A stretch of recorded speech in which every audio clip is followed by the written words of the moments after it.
এখনও পর্যন্ত রসুন চাষের উপরে ভিডিও করতে পারিনি।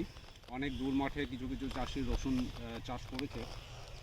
তো তরুণবাবু দেখলাম যে আমাদের টমেটো জমি একই জমিতে পাশাপাশি রসুন চাষ করেছে এবং জমিটা বেশ বড়, অনেকটাই রসুন চাষ করেছে। তরুণবাবু অন্য জমিতে হয়তো গেলে আমরা সাক্ষাৎকার নিতে পারতাম। তো তরুণবাবুর সঙ্গে কথা বলছিলাম তখন যে টমেটো এবং রসুন দুটোই খুব উন্নত মানের, আমরা দেখছিও তাই। এত সুন্দর গাঢ় সবুজ রসুন এবং এত সুন্দর তার কাণ্ড এবং এত স্বাস্থ্যবান হয়ে উঠছে, অবাক লাগছে। যে আপনারা দেখুন এই দিকের গাছগুলো সব থেকে বলতে গেলে একটু তুলনায় অন্যান্য জায়গা থেকে এই গাছগুলো একটু কমজোরি আছে, কিন্তু অন্য জায়গার গাছগুলো যে কারণে আপনাদেরকে দেখাচ্ছি যে এই কমজোরি গাছগুলোও দেখুন কত সুন্দর, আর অন্যান্য যে জায়গাগুলোর গাছগুলো আছে অসাধারণ গাছ। তো এখানে আমি জিজ্ঞেস করছিলাম যে ও কীভাবে চাষ করেছে, কি ব্যবহার করেছে। তা ও বলল যে এখানে একবার ও সয়েল হেলথ কেয়ার ব্যবহার করেছে। আর আর একটা কথা, সেটা হচ্ছে যে যখন রসুনটা ও বোনা হয় তখন রাসায়নিক সার দিয়েছিল, তখন ও টেরাটেকটা হাতে পায়নি, কিন্তু অল্প পরিমাণ রাসায়নিক সার দিয়েছিল। পরবর্তীকালে আর কোনো সার ব্যবহার করেনি, ও সয়েল হেলথ কেয়ার ব্যবহার করেছে এটাতে, যেটা আমরা কিছুক্ষণ আগে দেখলাম তরুণদার হাতে।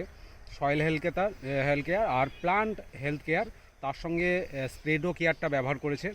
তাছাড়া এখনও পর্যন্ত এই জমিতে একবারই ব্যবহার করেছে। এবং ওর যেটা বক্তব্য সেটা হচ্ছে প্রথমে যে রাসায়নিক সার ব্যবহার করে যেভাবে অন্যরা চাষ করে সেইভাবেই ও শুরু করেছিল, কিন্তু পরবর্তীকালে অন্য সার ব্যবহার করা দরকার ছিল। অন্যরা যাদের রসুনের জমি আছে তারা রাসায়নিক সার ব্যবহার করেছে, কিন্তু ও আমাদের টেরাটেক টেকনোলজি, যেটা অর্গ্যানিক চাষ প্রাকৃতিক উপায়ে, সেটাই ও চাষ করছে এখনও অবধি। তাতে ও কী করেছে, একবার সয়েল হেলথ কেয়ার একবার প্ল্যান্ট হেলথ কেয়ার ব্যবহার করেছে। তাতে অসাধারণ, ও নিজের মুখ থেকে বলছে যে অসাধারণ রসুন হচ্ছে, এবং এই রকম রসুন নাকি এর আগে কোনো দিন এইরকম ফসল হয়নি। তো তরুণবাবুর সঙ্গে যদি পরে আরেকবার পাই আমরা রসুন ওঠার সময়, তখন আরেকবার সাক্ষাৎকার দিয়ে দেবো। এদিকের রসুনগুলো দেখুন, এদিকের রসুনগুলো আরও সুন্দর এবং বেশ মোটা মোটা গাছ। তো অন্যান্য জমির তুলনায় তরুণদা যার জমি, যে কৃষক, সে বলছিল যে অন্যান্য জমির যাদের রসুন আছে তাদের তুলনায় ওর রসুন অসাধারণ, এবং প্রত্যেকেই বলছে যে এই রসুনটা প্রচুর পরিমাণে ফলন হবে। এবং দেখুন কত মোটা মোটা গাছের পাতা, কি মোটা গাছের কাণ্ড, কি মোটা। তাহলে এটুকু বোঝাই যাচ্ছে যে ওপরে স্বাস্থ্য যদি ভালো হয় তাহলে রসুনের স্বাস্থ্য অবশ্যই ভালো হবে। তো অন্যান্য চাষি বন্ধুদের কাছে রিকোয়েস্ট, আপনারা এটা ব্যবহার করতে পারেন।